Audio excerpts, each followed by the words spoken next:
teman, kini menjadi musuh. Begitulah gambaran dari dua sosok pejabat polisi Ferdy Sambo dan Krisnamurti. Padahal hubungan keduanya sangat akrab di masa lalu.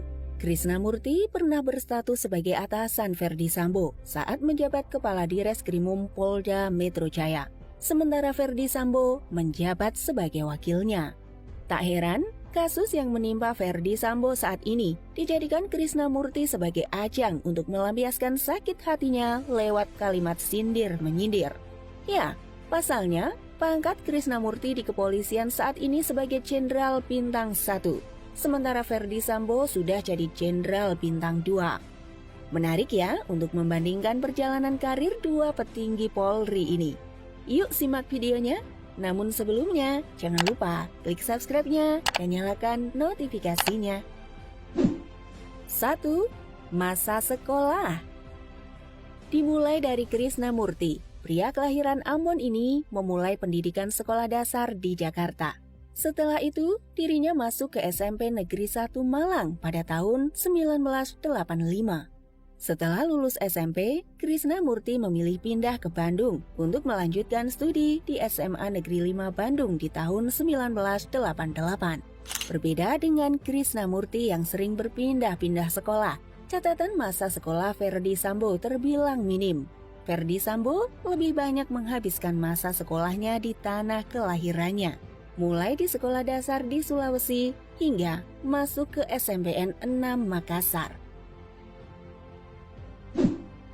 2. Masuk Akpol. Jarak antara Krisnamurti dan Ferdy Sambo saat masuk Akpol rupanya tak jauh berbeda. Krisnamurti pertama kali masuk ke Akademi Kepolisian pada tahun 1988 setelah melalui berbagai pendidikan keras baik secara fisik maupun mental. Dirinya pun lulus dari Akademi Kepolisian Akpol 3 tahun kemudian, tepatnya pada tahun 1991. Selain alumni Akpol, Krisnamurti juga merupakan alumni PTIK tahun 2000, Sespim tahun 2008, Sespimti tahun 2012, dan Lemhanas PPSA 22 tahun 2019. Sementara itu, Ferdy Sambo merupakan alumni Akademi Kepolisian pada tahun 1994. Itu artinya Ferdy Sambo masuk ke Akademi Kepolisian pada tahun 1990 dan selisih 3 tahun dari seniornya Krisnamurti. Selain pernah belajar di Akpol, Ferdy Sambo merupakan alumni Sekolah Tinggi Ilmu Kepolisian pada 2003 dan alumni Sekolah Staf dan Pimpinan Lembaga Pendidikan dan Pelatihan Kepolisian Negara Republik Indonesia tahun 2008. 3. Jenjang karir. Setelah lulus Akpol, Krisnamurti menjadi perwira pertama Polda Jawa Tengah. Setelah itu, dirinya memutuskan menjadi reserse. Karirnya mulai menanjak setelah menjadi Kapolsek Randu Dongkal Pemalang, Jawa Tengah. Sederet kasus yang diungkapnya membuat karirnya semakin meningkat. Tercatat, dirinya beberapa kali pindah dinas, seperti berangkat dinas ke Bosnia pada tahun 1996 hingga menjabat sebagai Kanit Reserse Narkoba di Polwiltabes Surabaya setahun setelahnya. Puncak karirnya pada saat dirinya menjabat sebagai Direskrimum Polda Metro Jaya di tahun 2015. Saat itu, Ferdy Sambo menjadi wakilnya.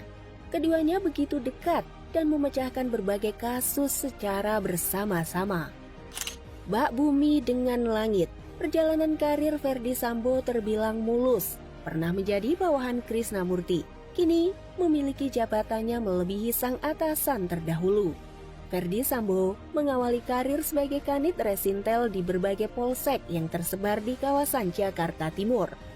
Setelah itu, dirinya juga sempat pindah dinas di berbagai daerah seperti di DKI Jakarta, Jabar, hingga Jateng. Puncaknya, pada tahun 2020, Irjen Ferdy Sambo ditunjuk menjadi Kadif Propam. Karir Ferdy Sambo yang naik secara cepat membuat Krisnamurti ikut bicara. Dirinya menyebut kalau kenaikan pangkat Ferdy Sambo terjadi secara tidak wajar, berbeda dengan perjalanan karir Krisnamurti yang begitu panjang dan penuh lika-liku. 4. Kasus yang pernah diatasi. Sebagai seorang polisi, Krisnamurti pernah menangani sederet kasus besar di zamannya.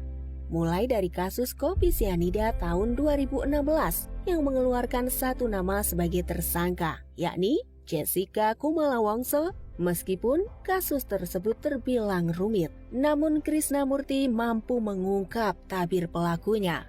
Yang lebih viral tentu saja insiden bom Sarinah Tamrin 14 Januari 2016 lalu. Sosok Krisnamurti jadi perbincangan, namanya menjadi sorotan. Bahkan, deretan foto aksinya berada di garda terdepan saat baku tembak dengan teroris di depan gedung Sarinah banjir pujian dari kaum Hawa.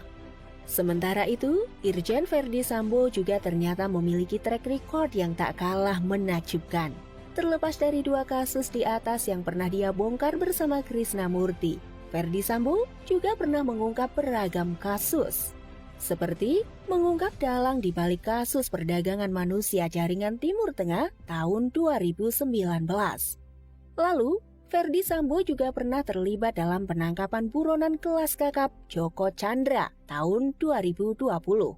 Bahkan, Verdi Sambo juga menyeret rekannya, yakni Brigjen Prasetyo Utomo yang ikut terlibat dalam penerbitan surat jalan palsu Joko Chandra hingga Irjen Pol Napoleon Bonaparte. 5. Pencapaian pribadi. Mampu menangani berbagai kasus besar, membuat kedua sosok jenderal ini memiliki sederet pencapaian pribadi. Dimulai dari sosok Krisnamurti, dirinya memiliki sederet penghargaan yang cukup prestisius, seperti medali UNTAES dan medali UNAMID, yang mana merupakan simbol atas partisipasi dan pengabdian Krisnamurti dalam misi perdamaian di negara Kroasia dan Sudan. Tak sampai di situ, Krisnamurti juga pernah memperoleh medali UN Headquarters dari PBB. Sementara itu, sosok Verdi Sambo merupakan sosok polisi yang juga memiliki pencapaian tak kalah mentereng.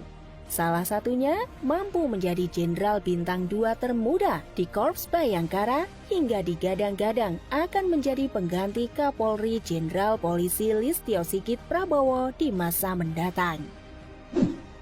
6. Kekayaan. Pengalaman dan pangkat tinggi berbanding lurus dengan gaji dan tunjangan keduanya sebagai anggota Polri. Tak heran, pundi-pundi kekayaan keduanya semakin melejit. Dimulai dari sosok Krisnamurti, meskipun tak ada catatan bersih tentang kekayaannya, namun kalau dilihat dari rekam jejaknya dan pencapaiannya selama menjadi anggota polisi, tentu kekayaan Krisnamurti tidak main-main.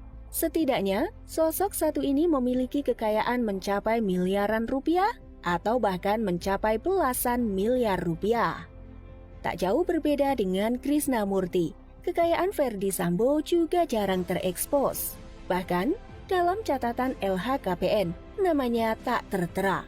Ada kecurigaan tentang Verdi Sambo yang diduga menutup rapat jumlah kekayaannya.